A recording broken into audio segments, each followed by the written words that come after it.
Hi everyone, thanks for getting on the call. I am just trying to round up a few more people, so just give me a couple minutes and I will be right back and we'll get started.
All right, it looks like we've got mostly everyone, so I'll get started. So I'm just gonna kind of go through.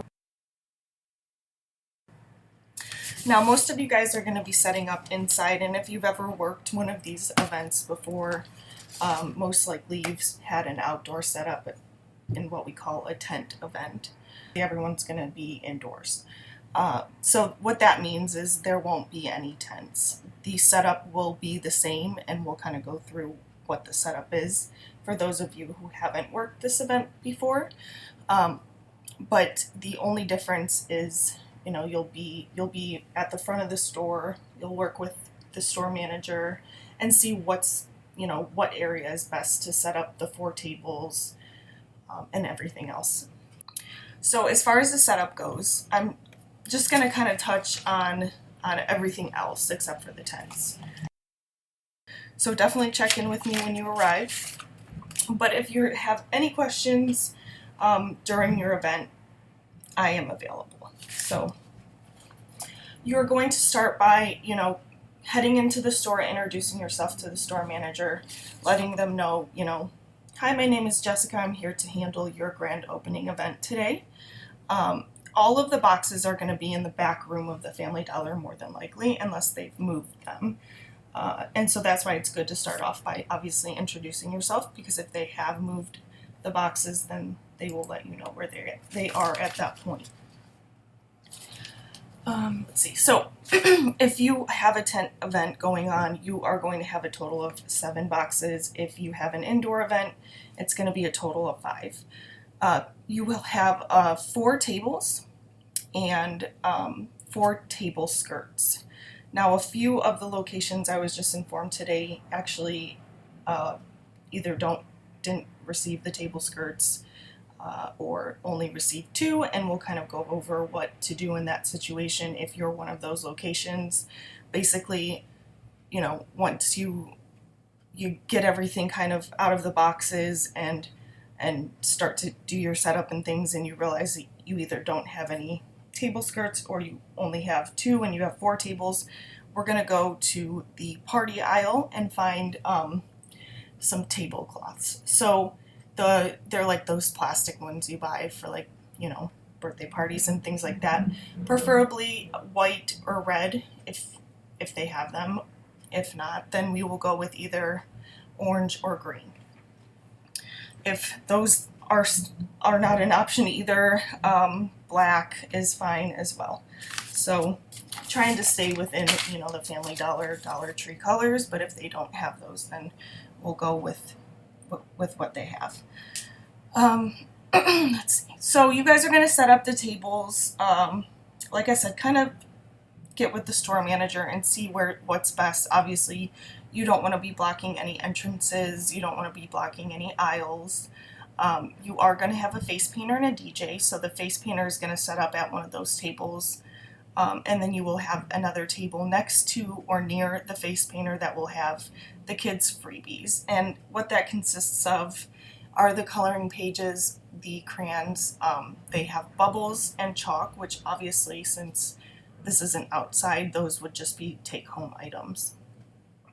You'll also have red bags that say Family Dollar, and you can use those either for the kids giveaways, kids freebies, or the prize giveaways for the pinwheel, which I'm going to get to next.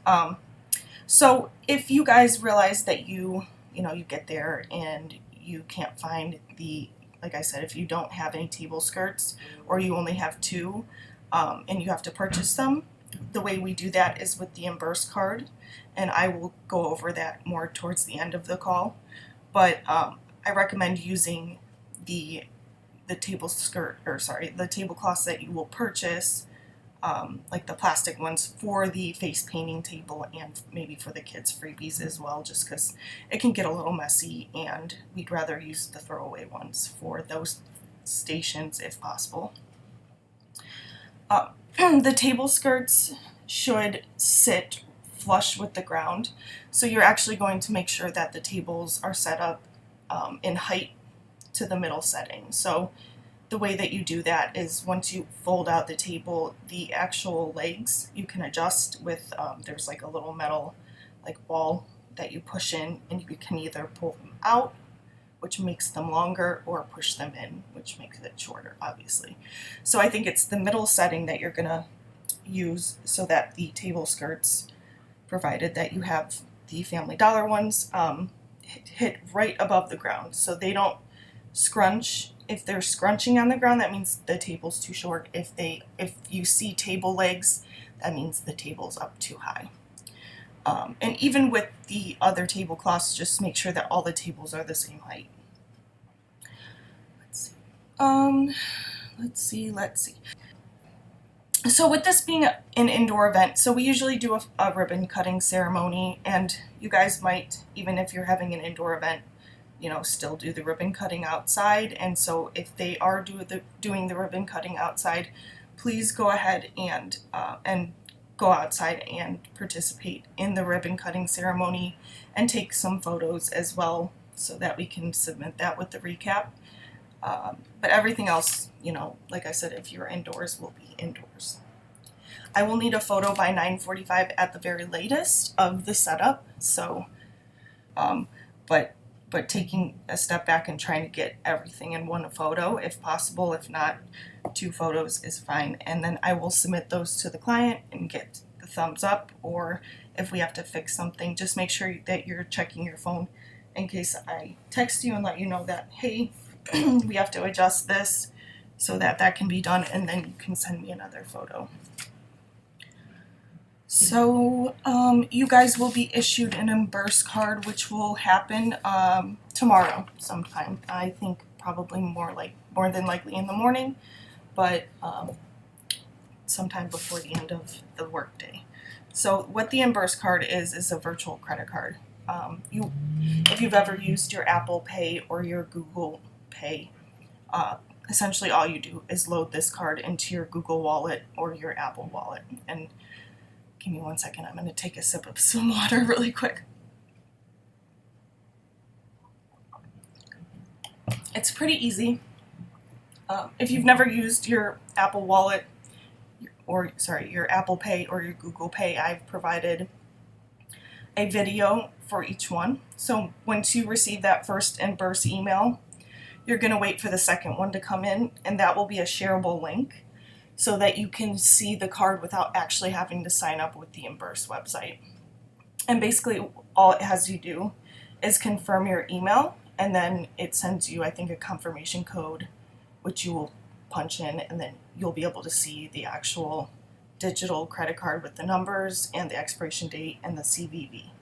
So once you have that information, you can put that into your smartphone's wallet to use for paying for sorry, my throat. To use for paying for the demo items, as well as some bins for the prize giveaways. And like I said, if you have to purchase tablecloths, we'll use that for that as well. And if you do have to purchase tablecloths, please let me know so I can add a few more dollars to your Emburse card so that it is not declined at the register. You guys will be sampling some items from the Eats brand, which is Family Dollar's food line. There's some snack items like a nacho cheese chip, sort of like a Dorito. There's a sandwich cookie, sort of like an Oreo, and some other things as well. All of this is laid out in your, your guidebook. And so all of the items and the quantities are in that guidebook. If you can't find those items, we can substitute. So say you get there and you can't find the nacho cheese chips. A barbecue chip for the Eats brand is fine, or a regular potato chip for the Eats brand is fine.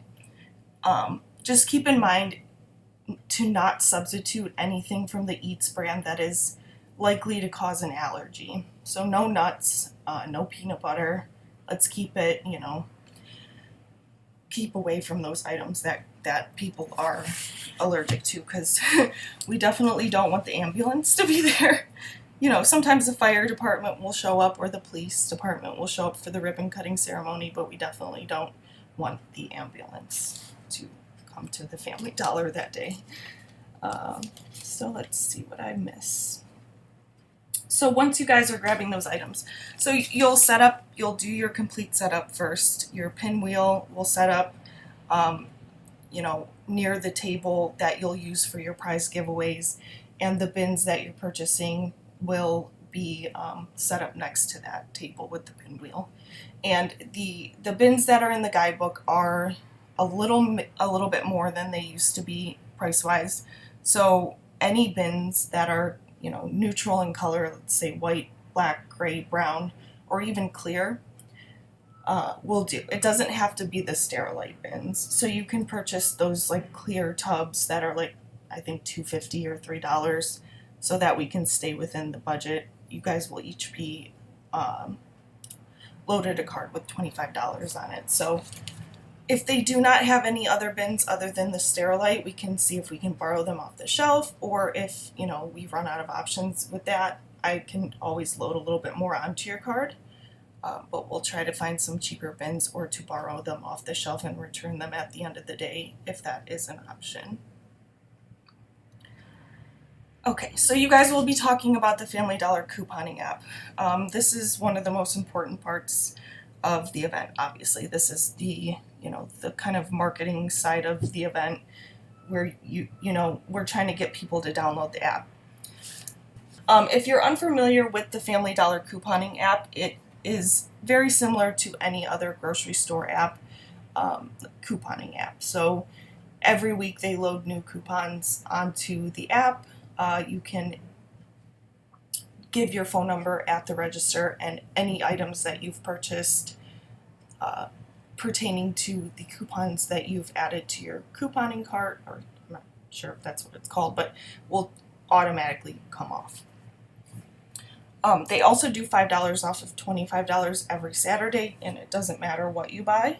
So since it's a Saturday, that is a good way to kind of push the app and get people to download it right then and there. If anyone has a tablet that they are willing to bring to the event and to demonstrate the app, that would be amazing. Obviously, it's not mandatory. You can do it on your phone, but whatever you bring, just make sure that it is fully charged, whether it's your phone or your tablet, so that we can show people the app. And if you think that you're in an area that might not have very good phone service, what we can do is, tonight or tomorrow night or whatever, play around with the app and take some screenshots. So even if we can't show the customers the app live, we can at least show them some screenshots of how it works.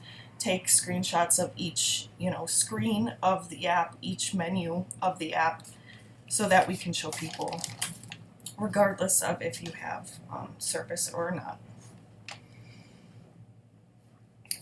One very important thing to remember when you guys are setting up and taking everything out of the boxes, and I think I missed this at the beginning of the call, it's very, very important to make sure that the boxes do not get broken down and they do not go into the garbage. Everything that, you guys are going to be setting up equipment-wise is going to go back to the store or back to the warehouse or on to the next Family Dollar grand opening. So what we're going to do is make sure that the manager of the store, and if the district manager is there, the employees, if you could just let them know not to throw away the boxes. So maybe put them in a corner and kind of just maybe stack them neatly so that people know that this is not trash. The return labels are going to be on the outside of your demo kit. So it's kind of like a longer rectangular box, and it holds your cardboard. It's like a heavy duty cardboard pedestal table that pops together, and that's your demo cart. You'll also have cups in there, your gloves, napkins, and I think they provide like a bonnet as well. So that is your demo kit. Your actual return labels are going to be in a plastic bag that's kind of like taped down to the outside, and it even says on that inside that plastic bag, on top of everything else, it says this is something like, "This is your return labels, do not throw away." So make sure to put those in a safe place before proceeding, or if you like, you can put them over the old labels right then and there. And the things that are going to go back are going to be and the best way to think about this is, what's the most expensive equipment here? Obviously, your tables, if you have tents, and then your pinwheel. The demo cart's going to stay at the store in case they want to use it for display. Your prizes for your spin wheel are going to stay at the store, or you can even take some of them home if there's some left over. And then your kids' freebies are going to stay at the store as well if you have anything left over. So just the more expensive things. The two table boxes, which, like I said, it might be a little bit different depending on what location you're in, but generally we usually have 2 tents, 4 tables, 4 table skirts, and then your pinwheel going back. So just make sure those return labels, very, very important, and then the boxes do not get thrown away, because it's extremely difficult to get that equipment onto the next store if we don't have the boxes or the labels. And then these stores usually don't have a phone set up quite yet, and it's extremely difficult to then get in contact with the store to make that happen.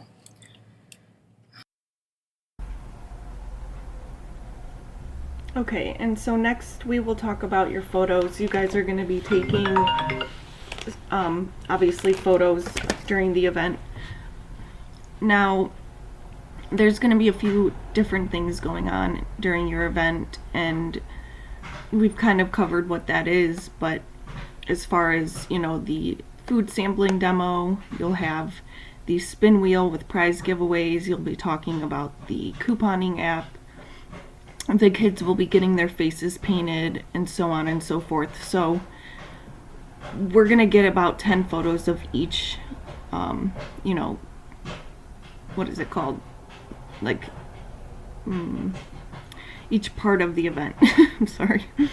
So let's say 10 photos of the kids getting their faces painted, 10 photos of people spinning the wheel and winning prizes, holding up their prizes, about 10 photos of your staff and yourself explaining the app to customers, 10 photos of the ribbon cutting ceremony, and so on and so forth. So if you guys, have any questions about the photos, please let me know, but this is a very, very important part of the event, because this is how we build our recap. This is how we, send to the client that we've accomplished, and completed the grand opening event at this location, and here's the proof. We also will need to, before we depart the store, get the manager form filled out. So the manager form is in the final details email. You can print it out, or you can copy it onto a piece of loose leaf paper. I also request that you get a manager quote if possible, and if the district or regional manager is there as well, just kind of start a conversation with them, ask them how they felt about the event, what would they change, what was their favorite part, and then get a photo of the store and or regional or district manager as well. If you can get a photo of all of the managers that are there, that would be amazing. But yeah, definitely a quote from the store or district manager and a photo, and as well as that manager form being filled out, so that it makes my life a little bit easier when I'm working on the recap Sunday night and Monday morning, if you guys provide that information. I think I've pretty much covered everything at this point. If you guys have any questions, right now would be the time to ask them.